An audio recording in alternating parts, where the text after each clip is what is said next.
조업제TV 시청자 여러분 안녕하십니까. 이번 문재인 김정은 평양회담에서 세계가 주목하고 있는 것은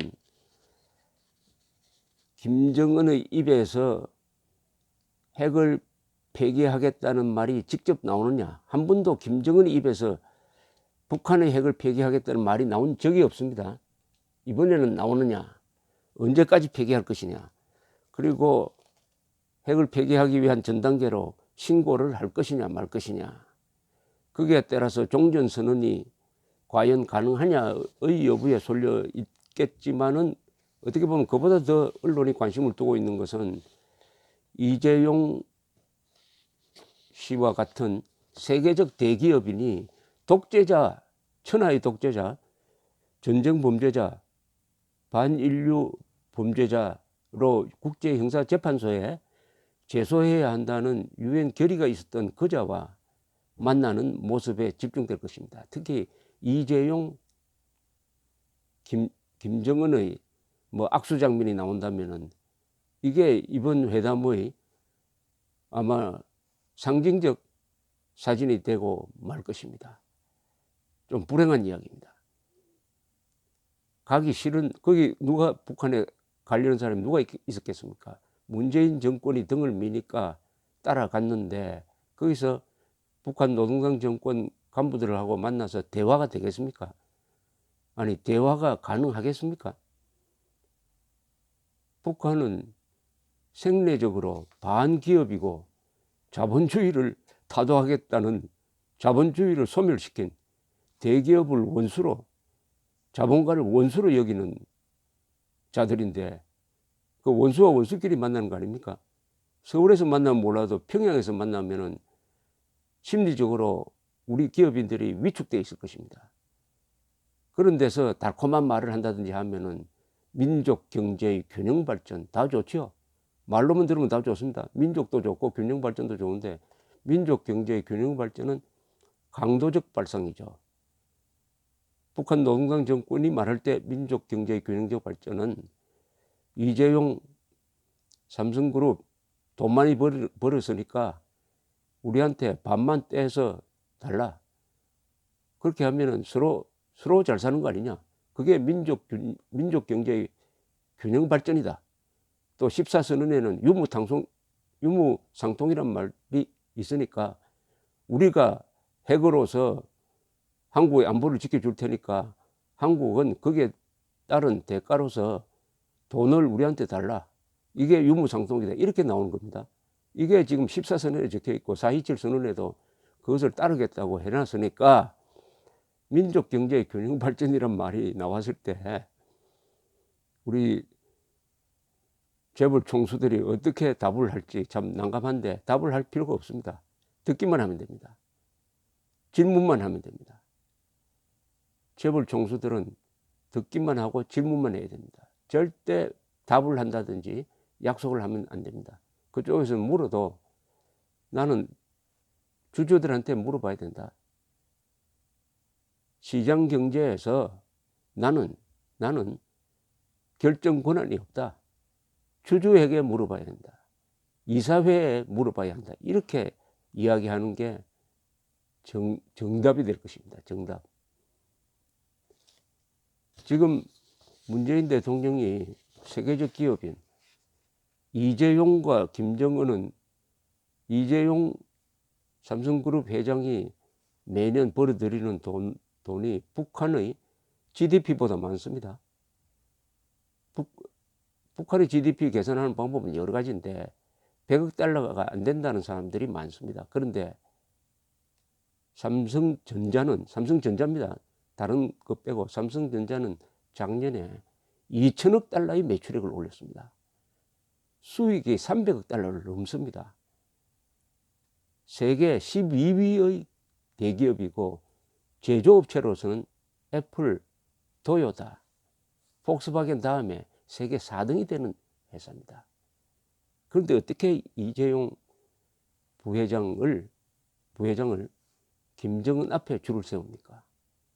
그러나 대기업은 또 어마어마한 정보와 능력을 가지고 있으니까 신중하게 대할 것으로 봅니다. 물론 4대 기업을 기업 총수를 데리고 간 것은 문재인 대통령은 당신이 비핵화를 하면은 이분들이 열심히 북한을 도와주겠다, 투자하겠다, 이런 것을 보여주려고 갔다고 좋은 면으로 해석을 하면 그렇습니다. 그러나 그렇게 되지 않죠.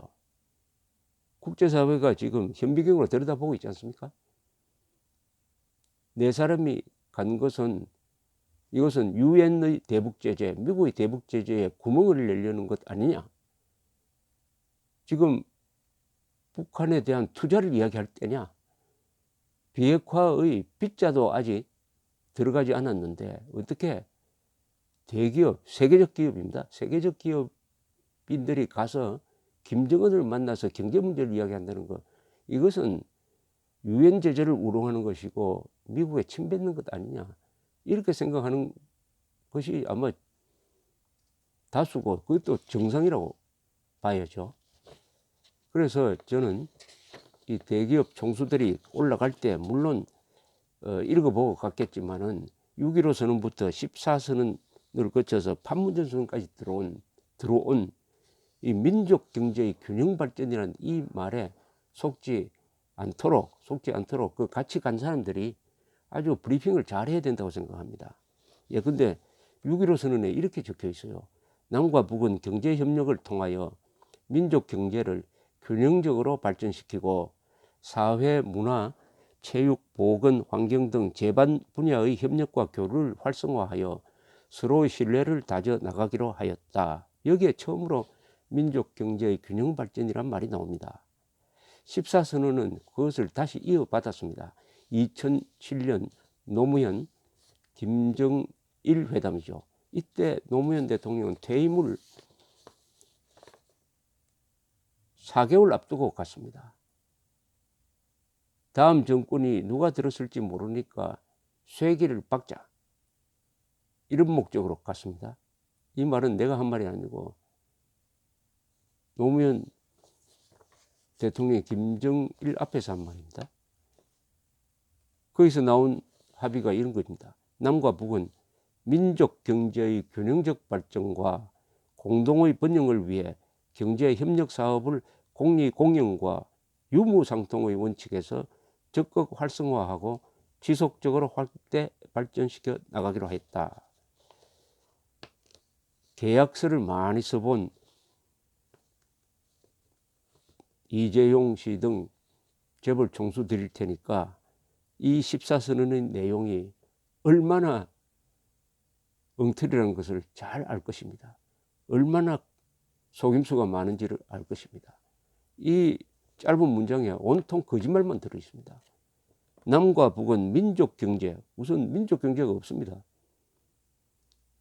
사회주의 독재 경제와 시장 경제가 있을 뿐인데 그것을 하나로 아우르는 민족 경제는 저 머릿속에만 있습니다. 실존하지 않습니다.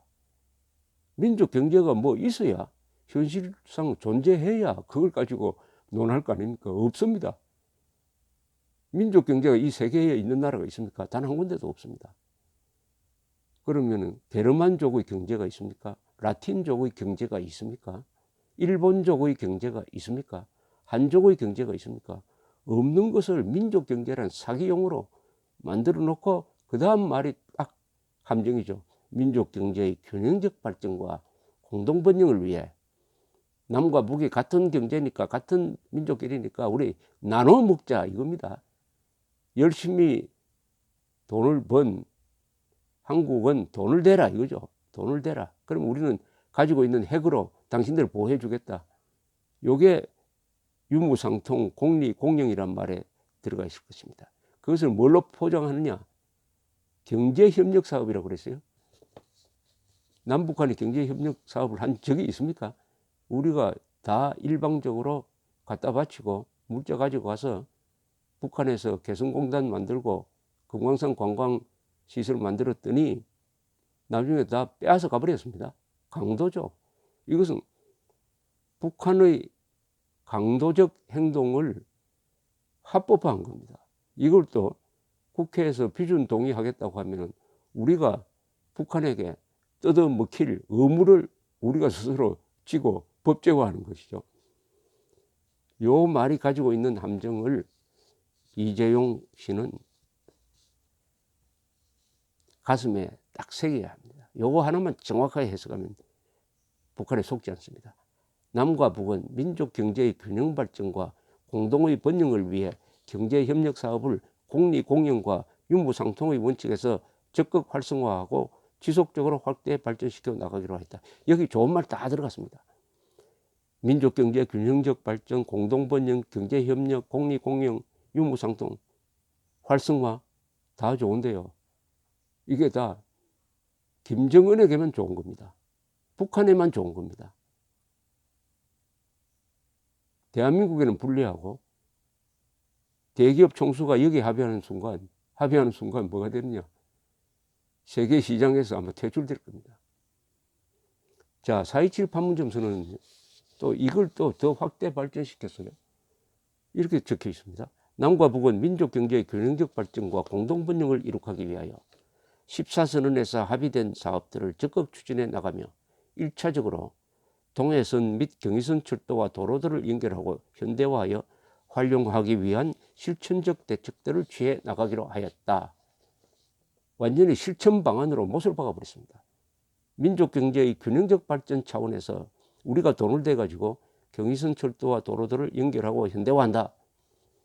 경의선 철도와 도로를 연결하면은 북한군이 일단 유사시에 수도권으로 진격할 때 병력을 집중시키는 데 활용될 것입니다. 이것은 북한 군을 이롭게 하는 겁니다. 우리 돈으로. 이것은 자살하겠다는 나라가 아니면 이런 약속을 할 수가 없는 거죠. 즉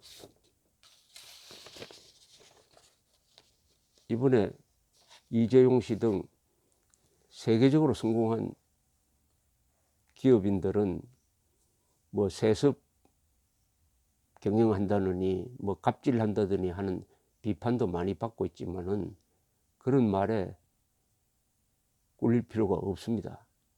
세습도 잘 되는 세습이 있습니다. 이병철, 이건희, 이재용 세습, 이것은 세습될 때마다 발전해 왔습니다. 김일성, 김정일, 김정은은 세습될 때마다 주민들이 죽어 나갔습니다. 질이 다른 세습입니다. 그러니까 이재용 씨는 김정은 앞에서 당당해야 합니다. 당당하고 그 다음에 말을 아껴야 합니다. 그러지 않고 김정은에 넘어가는 것은 악마의 유혹에 넘어가는 겁니다. 하나 주의해야 될 것은 김일성, 김정일, 김정은과 만나서 거래를 하려고 했던 정치인들 중에서 불행하게 된 사람들이 참 많습니다. 불행하게 된 사람. 카다피, 무가베, 차우세스쿠, 요 정도만 이야기하겠습니다. 같은 3대 세습이라도 이재용의 3대 세습은 그야말로 사업 보국을 통해서 사업 보국, 국민들을 행복하게 만든 것이었고, 김정은의 3대 세습은 북한 주민들을 노예화하고 소인화하고 외소화시킨 악마적 3대 세습이었습니다. 이재용 부회장은 김정은 앞에서 당당해야 합니다. 감사합니다.